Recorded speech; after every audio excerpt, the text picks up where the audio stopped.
evening, everyone. Welcome to First Year Forum with the School of Education. This evening, for the next 30 or so minutes, we are going to talk with you about important information related to academic advising as you prepare for spring semester advising. I'll continue to let people into the room. You're welcome to show yourself on camera if you feel comfortable. We will have time for questions, so you're welcome to put those in the chat and we'll answer those. But also we'll have a point where we will yourselves and ask questions as well. I'm going to share my screen and then we'll get started with introductions. Not that. All right. All right, can everyone see School of Education Spring 2023 advising registration? All righty. Well, let's introduce ourselves. Dr. Dozier, do you want to go first?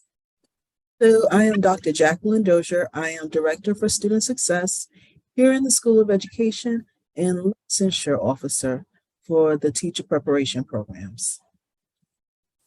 Great. And I am Sierra Marable. I serve as Associate Director in the Office of Student Success, and I advise elementary education and middle grades education and high school licensure this fall semester. So we will get started. I have this. Let me check really quick and make sure there's no one else in the meeting rooms. Are you able to, Dr. Dozier, see the waiting room? I am not. Okay. Doesn't look like there's any more people, so we'll just keep going here. All right. So just a few announcements before we get into individual information about majors. But the School of Education Office of Student Success is located on the first floor of the School of Education building. We are rooms 128 through 142. If you have not had a chance to visit us on the first floor of the School of Education building, plan to do so this semester before you're advising so that you can know where we're located. Plan to meet with your academic advisor either in person or virtual advising session for the spring 2023 advising registration season. We're going to talk shortly about what that looks like and what to expect. So be prepared to take notes or ask questions after you hear that information. Also, check your email because a lot of the information, the majority of the information you're going to receive, we are going to first send an email to you with information that gets you prepared for the academic advising session. So it's important that you check your UNCG at UNCG email. We will not be sending email to personal or private email accounts. If you have not already, you want to familiarize yourself with two systems that are available to you here at UNCG, and it is Schedule Hero, where this is a system where you can look at class schedule, also register for your courses in Schedule Hero. If you are not familiar with that system yet, you will be, because over the next 4 years, you'll be registering for classes through this system. We will be glad to send you a tutorial, which is a video on how to use Schedule Hero. There is a video actually on YouTube that was created by the university several semesters ago that discuss Schedule Hero. And the same with DegreeWorks. DegreeWorks is an individual system. Your individual DegreeWorks is located in there where you get to see the classes that you have to take as a student over the next 4 years. It is your degree plan, and your advisor can look at this as well as yourself. You want to familiarize yourself with your DegreeWorks before you come to your advising appointment so that you're aware of classes that you need to take each semester.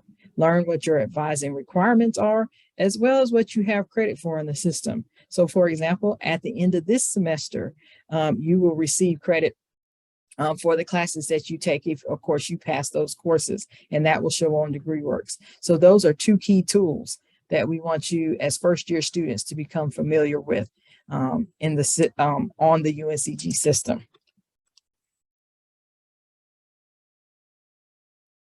All right. So now we want an opportunity that each academic advisor can talk about specific information related to their area. I'm going to stop the share of the screen right now so I can see everyone and continue to admit people if I need to. I believe I was going to go first and talk about 2 areas if your major is elementary education or middle grades education. So the great part about those 2 majors, I am advising those this fall, is that if you are in FYE 101, and this really goes for all of you, you will see me this semester on Thursday this week to come and talk more about advising.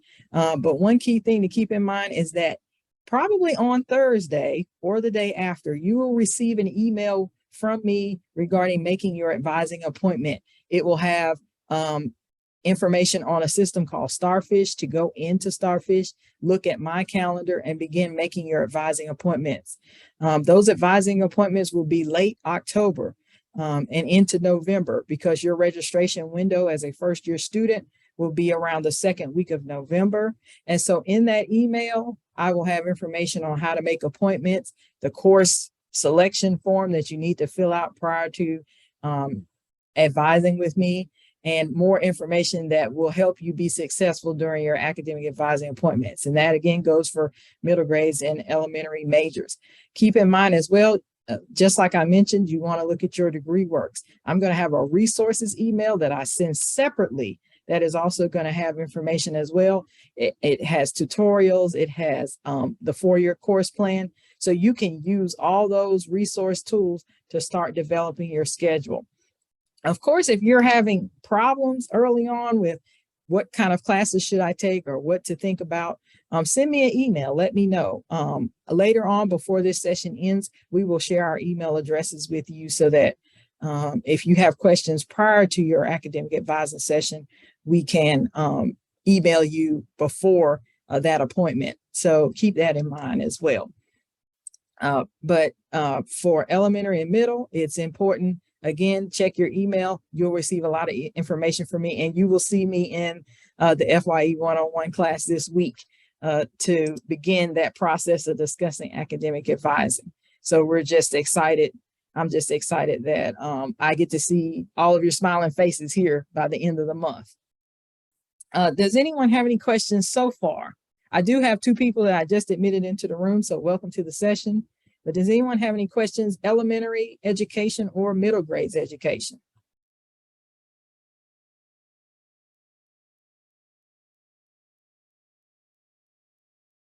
Okay, we will come back to any possible questions. Dr. Dozier. You have a question, Ciara.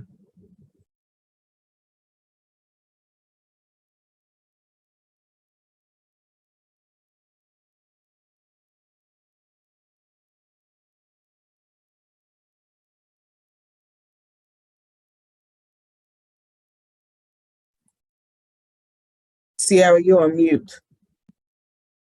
Thank you. Anna was asking, will the email be sent out on Thursday? It will be sent out shortly after your FYE class on Thursday. So if not Thursday afternoon, it'll be definitely sent this week by the end of the week on Friday. I apologize if anyone keeps getting kicked out of the session. I will try my best to continue letting people in. But I hope that answers your question. You will receive, if you're a first year student in elementary and middle grades, you'll receive an email by the end of the week regarding your upcoming advising sessions. All right, Dr. Okay. So good evening again, students. I'm currently serving the population of ideas for the interpreter prep and advocacy for the deaf, and also for specialized education general curriculum and the dual concentration under specialized education. So having said that, I do advising a little bit differently than Ciara. I do not use Starfish for scheduling appointments. I use my Google Calendar. So I already sent out an email just yesterday to all of my students, and I sent it to seniors all the way down to freshmen, giving some guidelines on when you should actually select a time on my calendar for advising and registration. I believe I also gave instructions on how to use Schedule Hero And I also indicated that I would like for you to send me your schedule through Schedule Hero. So some students have already emailed me and said they don't know how to actually share their schedule through Schedule Hero. If that's the case, don't worry about it. Don't stress about it. Just take a screenshot and send it to me by email ahead of your scheduled appointment. When you come in for advising, each one of you are so unique. For example, for the ideas areas, advocacy, and for interpreter prep, your main focus is to keep making successful academic progress in your sign language courses, starting with SCS 101, 102, 203, and 204. And for some of you, you may say that I've taken it before, I have prior experience. Before I start the spring semester, I might want to test out of the second one. That is fine. You can test out of it, but you must contact me so that I can give you the information on how to test out of a particular level of American Sign Language in hopes that you can take the next level. The biggest thing I want you to take into consideration when you look at your 4-year plans, ideas, just know that whatever you see as advocacy or professions and deafness, whatever you see for the fall, any specific courses you see, those are typically only offered in the fall. And whatever specific courses you see for the spring, those are typically offered for the spring. So that's the key when you're trying to build your schedule. Use that 4-year plan. Take into consideration that what's on the fall is for the fall, what's on the spring is for the spring, and do your best at building your schedule in Schedule Hero and then sending me a sample of what it looks like, okay? For special ed general curriculum, I'm basically just looking at whether or not you've done SES 250 already, which I take it that most of you will probably do it in the spring semester. But that's the type of discussions that we will have. We will also have discussions on the importance of GPA for all of you, regardless of your major. 3.0 is very important, but still, we'll still have that conversation. And how to test for Praxis Core if you're not exempt from ACT or SAT scores. Same thing for professional special education general curriculum. We will have that discussion. You have a little bit longer before you apply for the teacher education than the duals do, but we'll still talk about the GPA. We'll still talk about the importance of Praxis Core and how to get it out the way, preferably for both of you this summer. Other than that, we'll just go over the schedule and I'll tell you what works, what does not work. I'll give you information as to why before we make the corrections and send you on your way. Ms. Maribel, is there anything I did not? Someone is saying. Yeah, there's a good question in the chat. Jaden Jackson, is your question for me or for Ms. Maribel?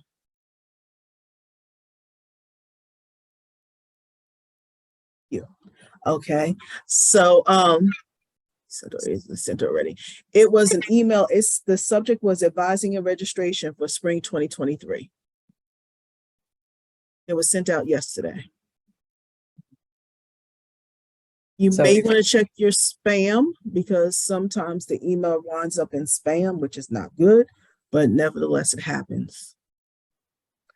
Are there any other questions for me?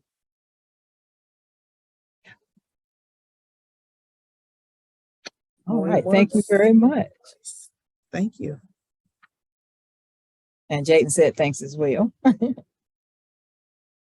So again, Dr. Dozier just mentioned she has already sent out her email.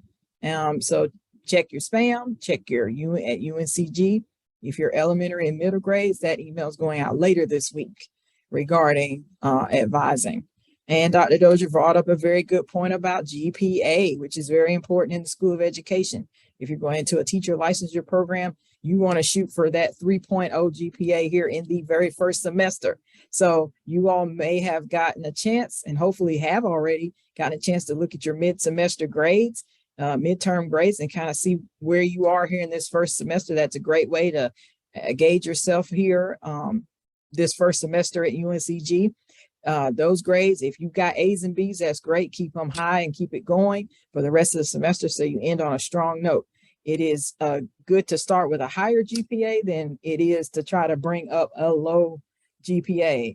If it's below 3.0, if it ends up in a 2.5 range or that kind of thing, doesn't mean you can't recoup that and still get better grades in the future, but it is much easier if your GPA is above a 3 to keep it going up.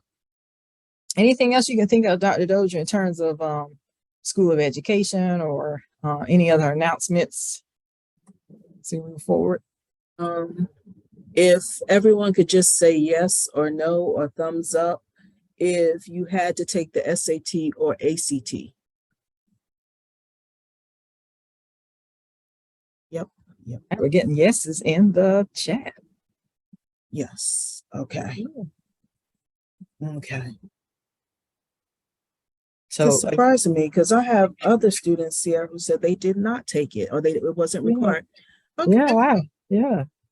Well, that's good. Definitely if you don't mind, Ms. Marable, can I tell them the scores? Oh, yes, go right ahead. Okay, so for the ACT, you would need for the English a 24, for the math a 24, or the combined a 24 to be exempt. If you are SAT, you'll be looking at a combined of 1170. That's between your reading, writing, and math. 1170. Both of those, yes, thank you, Sierra. Those will exempt you from the Praxis Core. If you do not have that, then yes, you have to take the Praxis Core comprehensive exam, and you must earn a score of 468 combined. Do any of you have questions about that portion?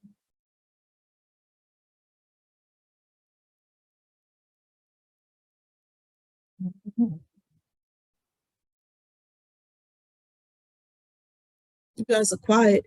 You got 8 more minutes. What kind of questions do you have? So we'll take it day by day. Very good.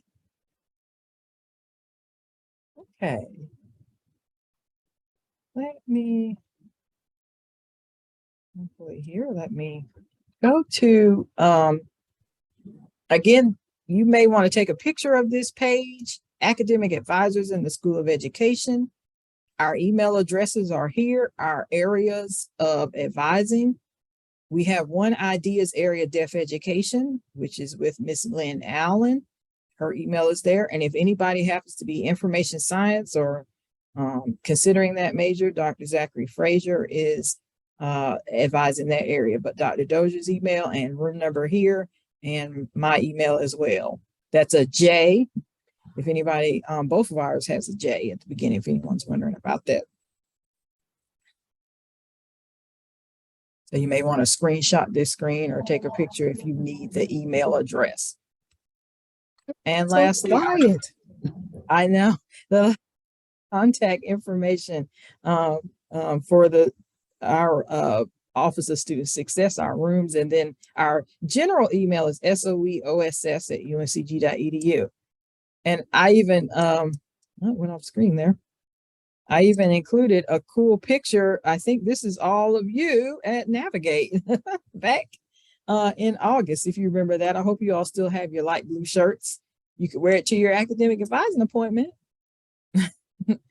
But if any of you all need this information, need to take a picture of the screen, I can go back to a previous screen. But I'm gonna stop the share now. We've got about a few more minutes. If anyone has any additional questions before everyone leaves, I want to thank you all this evening for joining Freshman Forum. This session is recorded and has been recorded. That way you can go back and watch the session. You can share it with those that were not able to attend. But again, check those emails and we'll be able to provide additional information and support to you. We'll be your academic advisors over the next 4 years. So we want to see your smiling faces come to the Office of Student Success in the School of Education. And if you're a future teacher, we wish you additional well because we can't wait to see you become future teachers in the classroom. We do have one question: where can we view the video from this session? They are going to send out an additional email, I believe, that will talk about where on the Your First Year website. You might want to type in Your First Year on the main UNCG homepage search area, where they are going to post these videos in about a week. But that's a great question.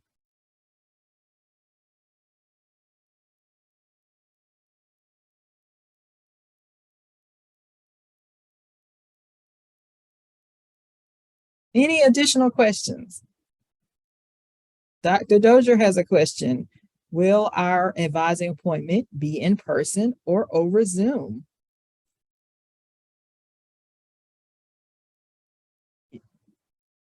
You're on mute as well.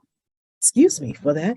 I have set them up as Zoom appointments, but if you would like for your appointment to be in person, if you would just put, I believe when you select the calendar invite, you could put the location box, just put in person. And then I'll know to expect you in person rather than Zoom. Does that work for you, Kaylee?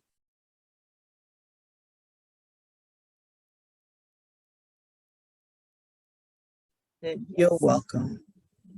And the elementary and middle, we'll do in person or Zoom as well. On Starfish, you can check the box to indicate either Zoom or in person. So please look for that.